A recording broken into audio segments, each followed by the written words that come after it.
Hello everyone, this is Blessedbolt, and I'm excited for this death battle right here. This is way back.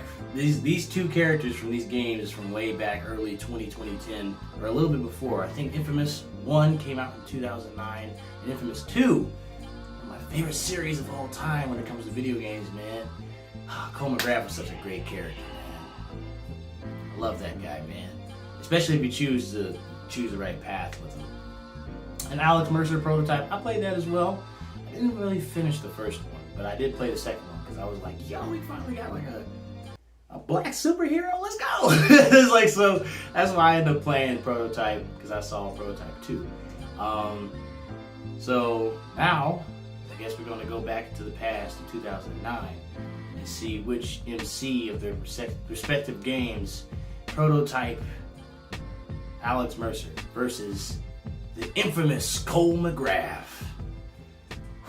Let's go ahead and get into it. Let's go.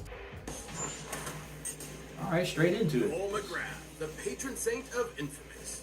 Alex Mercer, the Blacklight Virus prototype from Prototype. That's right, champions. You voted for it, so we're finally doing it. Long after these characters were ever relevant.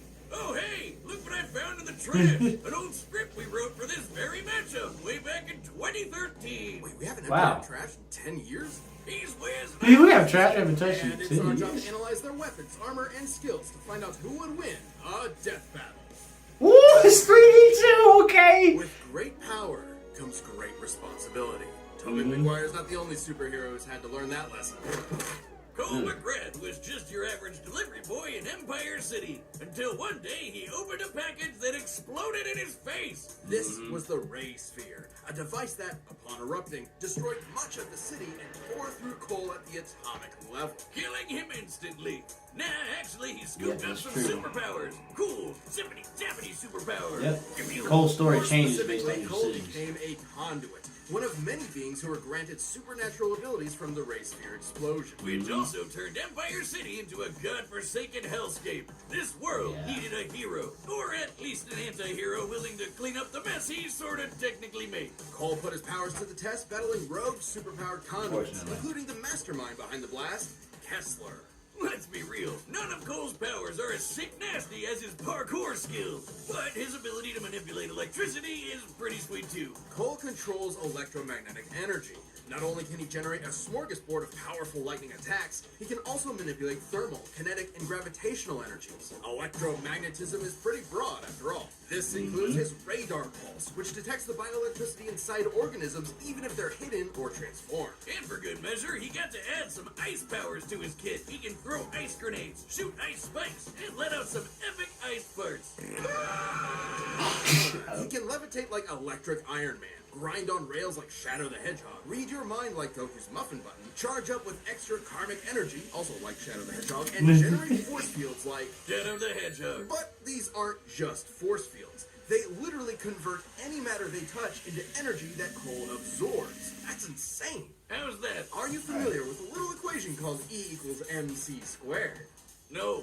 Oh, well, it defines the mathematical relationship between matter and energy. Essentially, how much energy any given mass contains. Okay, the largest mass object Cole absorbs is a 343-gram helicopter chain gun round. Perfectly converting matter to energy is technically impossible, but hey, this is a video game. The mass contained in that bullet, when multiplied by the speed of light squared, would release an energy equivalent to over 7 megatons of TNT. This means Cole's energy output is basically fueled by a nuclear reactor. Oh, so he's like a living super bomb, always ready to go off. Sounds like my first ex-wife. Should he somehow run low on energy, he can drain it from nearby appliances to recharge. He's even learned to drain the bioelectricity from people, like this.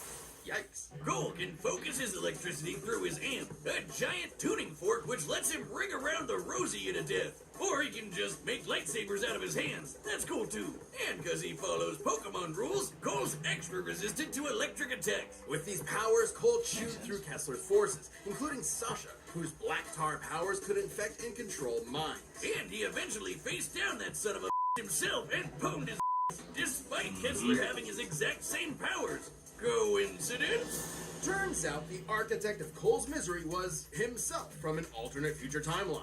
manipulating events from the shadows to ensure this version of Cole became a better hero than Kessler ever was. Yeah, you see, Cole's superpowers are molded through his actions, increasing in power and utility based on how good or evil he acts. Naturally, as a good person, Cole shaped his powers to be more focused to target the bad guys.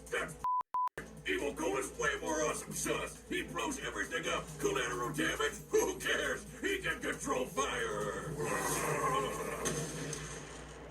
What? Well, that just happened. Who wrote this? Kessler's whole plan was meant to prevent the apocalypse, which would appear in the form of the Beast, a conduit of unimaginable power. Cole is strong enough to create massive thunderstorms, fast enough to route electricity moving at 90% the speed of light, and maybe thanks to Kessler, tough enough to take on the Beast. Which possessed the power of the Ray Sphere itself. It could regenerate at an atomic level and eradicate all of Empire City in a single attack. Fortunately, after a grueling battle, Cole defeated the Beast once and for all. Though ultimately, it wasn't Cole's power that made him a hero. In order to stop a plague created by the Ray Sphere, Cole sacrificed his life, eradicating the conduit genes and saving all of humanity. Sure, he also killed thousands of conduits in the process, but hey, what's a few corpses when building a better tomorrow? This trolley stops for no one. Cole was remembered as a saint by the people of New Marais, as a hero by the friends he left behind, and an inspiration to future generations. A true testament to the responsibility of power. Facts. Alright, now it's Alex's time for With review. great power comes great responsibility, but not everybody's got an Uncle Ben to tell him that. Alex Mercer woke up in hell. Manhattan Island was gripped by the horrific Black Virus, transforming its citizens into terrifying monsters. Alex had no memories. He was a man without a past, and maybe no future. But he did have one thing. The Black Light Virus can rewrite your cells all the way down to your DNA, and somehow it granted Alex incredible superhuman abilities. He can infect anyone he touches with this virus, altering their biology at the molecular level in seconds, and giving him complete control over their actions. So Alex pushed on, desperate to avenge himself and the city by finding whatever monster unleashed this nightmare, and eat them. Yeah, he can consume people to give himself a power boost. He's like Kirby, if Kirby listened to Linkin Park. This extra biomass gives superhuman strength, a greater metabolic I don't rate, even know increased what reaction it times, and is. even a regenerative healing factor. Essentially, Alex is an ever-evolving super being, the ultimate being. Like Shadow the Hedgehog. By consuming victims, Alex also receives all their memories 2009. and experiences, including Peter Randall, a 69-year-old man whose entire history Alex processed in just 11 seconds. Being able to condense that much information into that time frame means Alex can perceive events happening within 5 nanoseconds. Which is about how long I was married to my second ex-wife. Alex can shapeshift his body at will, creating disguises, increasing his muscle mass, and forming nearly unbreakable armor. And when he wants to kill someone, he can become his own weapon, turning his limbs into claws and blades, or generating countless tendrils that give him unmatched control over his environment. With these goopy powers, he came up with a bunch of Street Fighter moves, like the air dash, the cannonball, the bullet dive drop, and the hunter dirt nap. Pretty sure that was my third ex-wife's boyfriend's stripper name. And after consuming enough people, Alex reaches critical mass and can unleash his evil slot in powerful ultimate attacks. Like the Tendril Barrage Devastator. Oh, it's beautiful. Despite being seen as the world's most wanted terrorist, fair, Alex used his powers to stop the spread of the virus and end the city's nuclear devastation. It was then he learned the truth. He wasn't Alex Mercer at all. He was the Blacklight virus itself, which absorbed the memories and likeness of the real Alex Mercer, who was not only dead, but actually responsible for all of this in the first place. To decipher this, I recreated the Blacklight virus myself, the most dangerous... Why is it empty?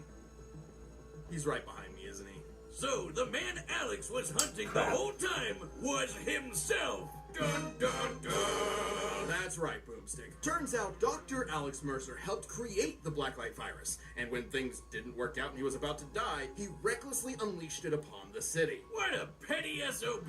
What he didn't know was that the virus would merge with his sentience and memories and become a new Alex. How? Why? Don't question it, it's a nothing burger. But is this massive viral material that calls itself Alex actually human in any meaningful way? The poor bastard sure tried to be. Too bad humans can be and everyone kept betraying him. Even the so-called love of his life, who shot him in the face. Whoa! So, Alex figured, obviously, humanity had to go. Not just go, but be made better. Whatever goodness remaining with this Alex was left behind as he plotted to unleash a second Blacklight virus, recreating humanity into a super species in his own image. Great power became great terror. Classic anime RPG villain stuff. And he was strong enough to do it. Alex can casually tear buildings apart, dodge supersonic tank shells, and even defeated the Supreme Hunter, who was tough enough to survive a nuclear blast that would have leveled Manhattan. Based on the blast radius given in-game, that's 450 kilotons of TNT. Speaking of nukes, Alex survived one. His healing factor is off the chain. And after being blasted into paste, all he needed was the tiniest bit of himself to come back good as new. His healing occurs at the cellular level, making him virtually impossible to kill so long as he keeps consuming. But attempting to take over the world and kill millions of people pissed off a certain James Heller, a dude who had just had enough of his fucking weird, fucking rambling shit. Who used the same virus powers to consume Alex once and for all. Live by the Kirby symbiote, die by the Kirby symbiote. What? Yep. Was Alex just a virus after all? I mean, what's more human than the urge to conquer the world, drive its species to the slaughter, consume its raw genetic resources, and crown yourself king? Maybe the day Alex Mercer died was the day he truly became human. Wow, that was intense. Fuck yeah, it was. Well, like always, time for a review, and yeah, that was intense, but time for a review.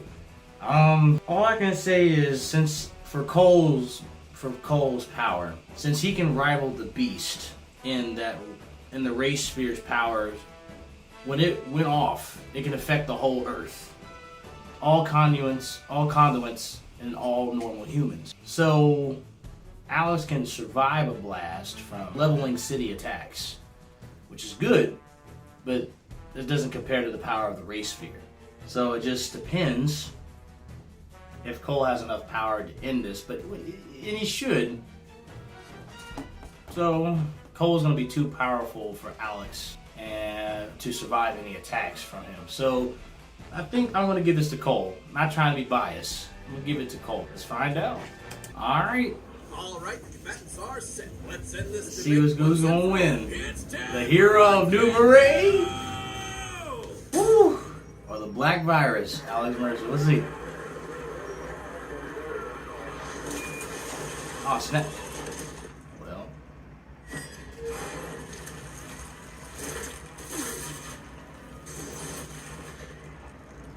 I think I've still got room to dessert. Buddy, you are one sick freak.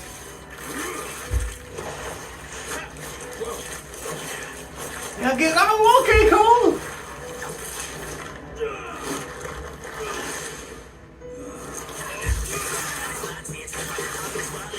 Ooh-hoo-hoo-hoo-hoo! Yo!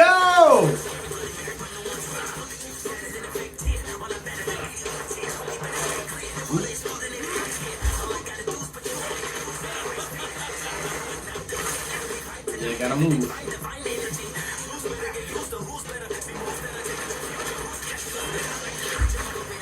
Let's go, Cole! Woo! Woo! It's hurt.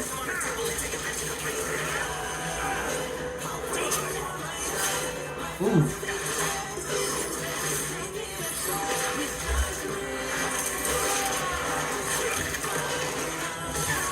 Woo-hoo! Yep. Yeah, be careful, Cole.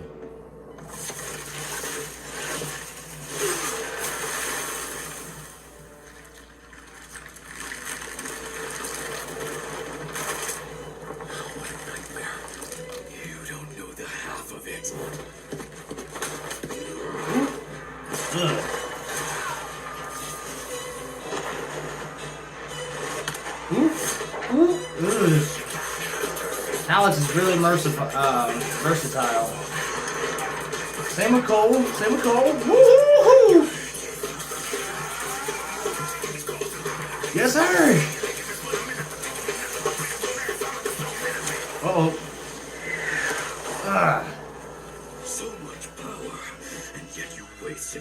vermin. You and I can change this world for the better. The only vermin I see here is you. Woo-hoo!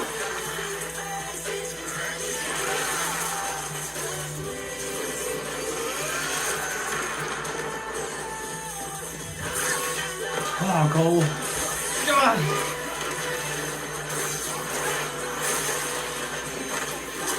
Uh-oh. You don't want to give me your power. Fine, I'll just take it. Woo!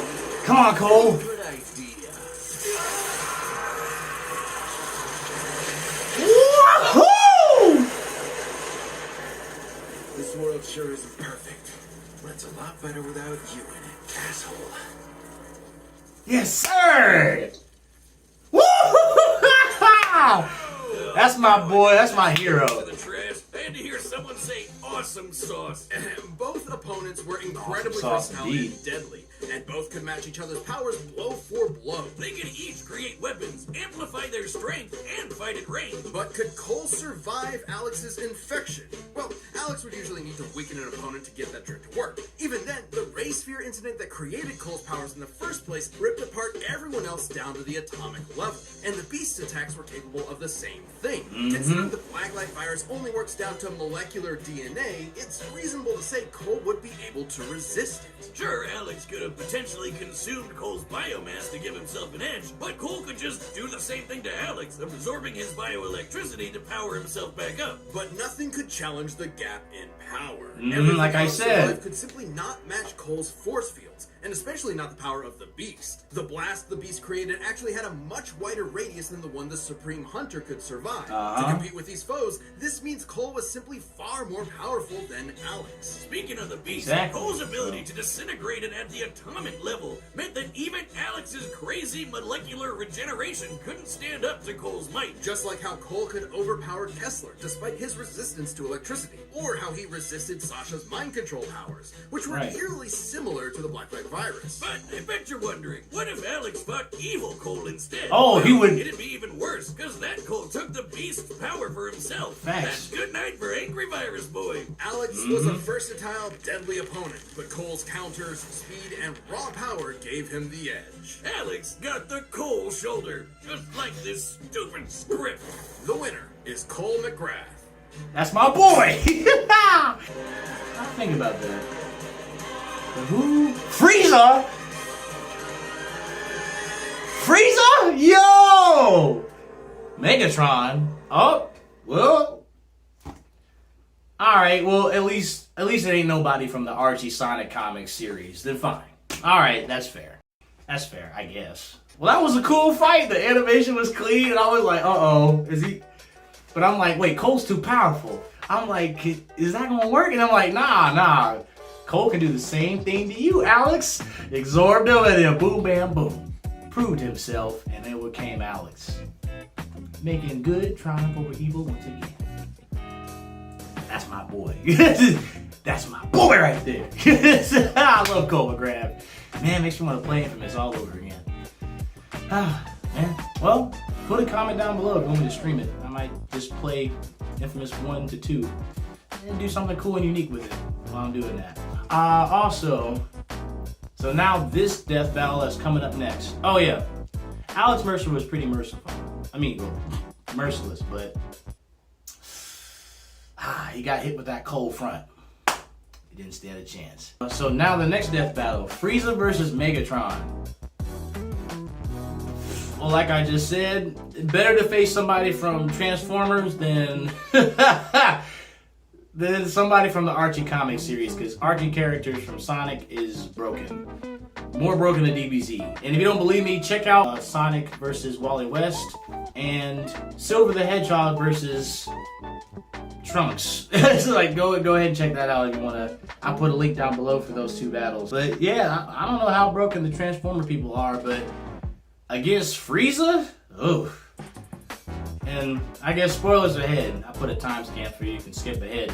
But Frieza in the manga, Frieza's new transformation broke the internet. Everybody was saying Frieza was black, and he is kinda sorta.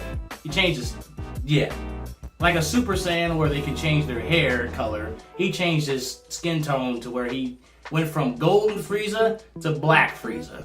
So he ain't my nigga. What did he say? However, he did turn himself black. It's like, so I just want to be like one of y'all. You'll never be like us. You just an alligator. which made him more powerful than Goku and Vegeta could ever be at this point. So Frieza's the top dog once again in Dragon Ball Z. I'll just say that. And I warned you if you didn't want to hear no spoilers about it, but I gave you a time skip. You didn't skip. It is what it is. So, hey, this has been Blessedbolt. I can't wait. I'm going to definitely react to this death battle because I really want to see what Frieza can do against Megatron since they're putting up the Golden Emperor against a Transformer. So, if you like this death battle, please leave a like, subscribe, please share it with friends and people. Please stay blessed, and thank you for everything you guys have done so far. And 400 subscribers is great. I'm happy that I've gotten this far, and it's thanks to all of your love and support. So please continue with me on this journey as I grow up as a YouTuber on this channel. And you guys have a blessed day, and thank you for watching.